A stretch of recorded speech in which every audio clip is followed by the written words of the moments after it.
Hi, my name is Phil. I'm talking about politics. In this video, I'd like to discuss the March for Independence that took place at the weekend in Glasgow and the 7 further marches planned for this year, or allusion to them, and what it is those in Scotland who wish to preserve the Union are wanting to do about it. But first, if you'd like to be notified of daily news and political commentary, then please subscribe to the channel and click the bell notification icon. So obviously, British politics has for the last few years been going into a sort of free fall, massive period of flux, and as precludes, I suppose, any country that ultimately ends up splitting up. And although it is not inevitable, it is looking increasingly likely that that is what's going to happen to the UK. And the story in British politics over the next few years, of course, is going to be Brexit, but it's also going to be the issue of Scottish independence. It's not going to go away. And first of all, I'm going to have to say, colour me surprised, because when I mentioned this march last week, I was fairly sure that there's not going to be any mention of it at all on the BBC. Well, there actually was. It wasn't the headline. When you look on the website, it wasn't really the big, tens of thousands marching in Glasgow. But it was there on the front page, and it did say tens of thousands. But what was the march all about, first of all? So the organisers of the march are not aligned to any particular parties. This wasn't an SNP march. Inevitably, a lot of SNP members would have gone along with it. But the organisers are planning 8 marches this year in total, one of which has now taken place, to campaign for another referendum on Scottish independence. And the argument is, from their point of view, that the overwhelming number of Scottish seats captured in Westminster by the pro-independence SNP is proof that there is a desire to have this. And this is something that I've said in the past. It's a natural consequence of voting for a nationalist party. Of course, the SNP stands for a number of things, but what it ultimately stands for is Scottish independence. That is their raison d'etre. That's all there is to it. When other people, I'm going to allude to this a bit later on, talk about other options, Nicola Sturgeon, says, yes, well, that's interesting. I'll listen to that. But you're not going to change my mind on Scottish independence. That is the thing. That is the thing about that party. And people, especially in Scotland, were telling me when I was saying this, no, the SNP candidates in the general election were making it clear that a vote for them was a vote for their domestic policies and their clear anti-Brexit stance. It wasn't a vote for independence. They were saying that. Your vote for SNP is not a vote for independence. It's a vote for our position on Brexit and these other matters. And people were assuring me that that's how the votes were to be taken. I disagreed. I didn't doubt that the campaign message was as it was. I wasn't saying that these people were mistaken, but I just disagreed as to how those votes would be taken. And sure enough, not only do you have the organisers of this march saying that the SNP's success in the general election is a mandate for a Scottish independence referendum, Nicola Sturgeon, the leader of the SNP, who would have been directing the campaign messages of those candidates, is also saying it. She is saying that the general election results has given them a mandate for another independence referendum. And it does. And that's what it is. And it doesn't matter how people voted.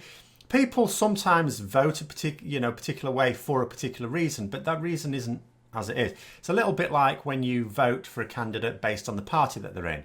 And you think, we had a situation last year, for example, in Westminster, where a number of MPs quit their party. And people go, well, they should resign and we should have a by-election because I voted for Labour or for the Conservatives. No, you didn't. You voted for that candidate.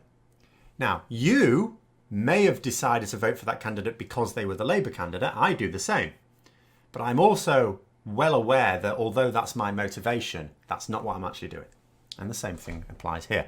I talked last week about the routes towards Scottish independence that could possibly take place in the next year or two. I shall summarise very quickly in this video as well. But the SNP aside, the march in Glasgow, some of which did have to be scaled back a little bit this weekend due to crap weather.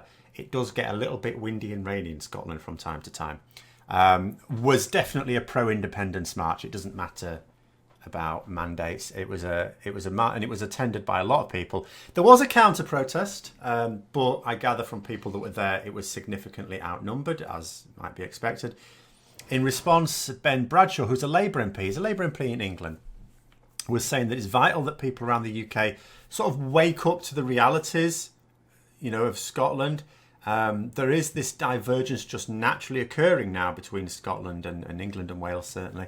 And he believes that people would vote in favour of independence were there to be another referendum. Now, given that polling doesn't suggest this quite yet, it's not saying that it definitely wouldn't. It's just not likely, but it's not far off. It has swung up and down. What I imagine he's doing is thinking a bit fourth dimensionally, and with a referendum, because a referendum wouldn't take place tomorrow, even if everyone sort of said, yeah, let's have one. It would take some time.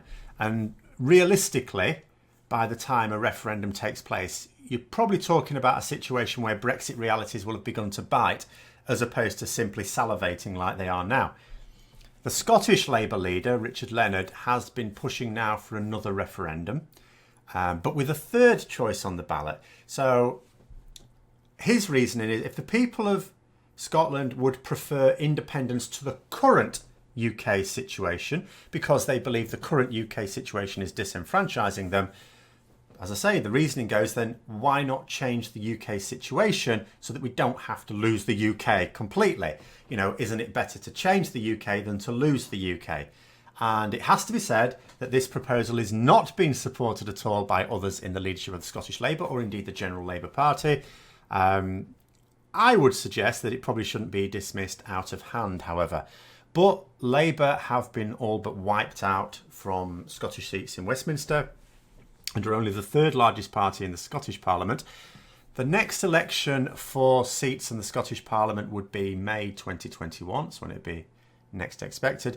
And that'll happen months after Boris Johnson shows his Brexit hand, to either leave the transition period without a deal or without much of a deal, or to extend the transition period, or to accept full alignment with the EU. He sort of has to do one of those things. Either way, by the time the next Scottish elections take place, the folly of Brexit will be more obvious than it is now, especially in Scotland, where they don't get as much propaganda because Brexiteers don't bother to commit as much propaganda resources there. They get much better bang for their buck in the more densely populated areas of the, particularly England, south and southeast of England, although it has had effect everywhere. And on the proposed marches, I think it will build up momentum. The idea of these 8 is to build up momentum throughout the year. I think it will. I think it will work. One in Arbroath is going to take place in April on the highly symbolic 700th anniversary of effectively what you could talk about the original independence of Scotland, when the letter was written to the Pope at the time to recognise Scotland as an independent nation with Robert the Bruce as its king. So I imagine the timing would be as follows. I don't think there's going to be an urgent push for a referendum, because it would help those who want independence for it to take a little while anyway. So I think it will just be increasing pressure. So the first part of the timeline is, of course, we're going to have these 8 marches building up momentum, another 7 of them to come in 2020, as Boris Johnson's government increasingly ignores Scottish concerns, and this will be highlighted. And of course, as he reaches various markers during 2020, when he's supposed to have various bits of the Brexit agreement ticked off, and he won't have any of them ticked off, so there'll be his failures to point to as well. The second thing, 2021 will come around, and Boris Johnson will not be able to keep his Brexit promises. This is the point at which his promises will have to fall down. The third thing is May 2021, of course. Scottish elections will take place. Now, this will be crucial, absolutely crucial. The SNP do not have to increase their support in the Scottish Parliament. If they just maintained it, that would be strong enough. But of course, if they did increase their position, then that momentum would surely be decisive. And then 4, the Scottish Parliament could test the Scotland Act in the Supreme Court to see if they have the power to call a referendum, whether Westminster backs it or not. At the moment, the position is that Westminster should grant permission for the referendum, as it did last time. Nicola Sturgeon has written to Boris Johnson to grant this power. But as far as I can tell, it is not certain that the Scottish Parliament doesn't have the power in itself, as it is potentially a matter that only pertains to Scotland and therefore is part of the devolved agreement. But after that, we will have to wait and see, of course. So 2020, I think, will be the pressure building up. I think 2021 will be the position at which they want to start playing their hand, and it could also be in the latter half of 2021 the time of legal battles as well. So I hope you found the video interesting. If you did, don't forget to click the like button, and if you'd like to support the channel further, then also please click the Patreon link for details. And until next time, I'll see you later.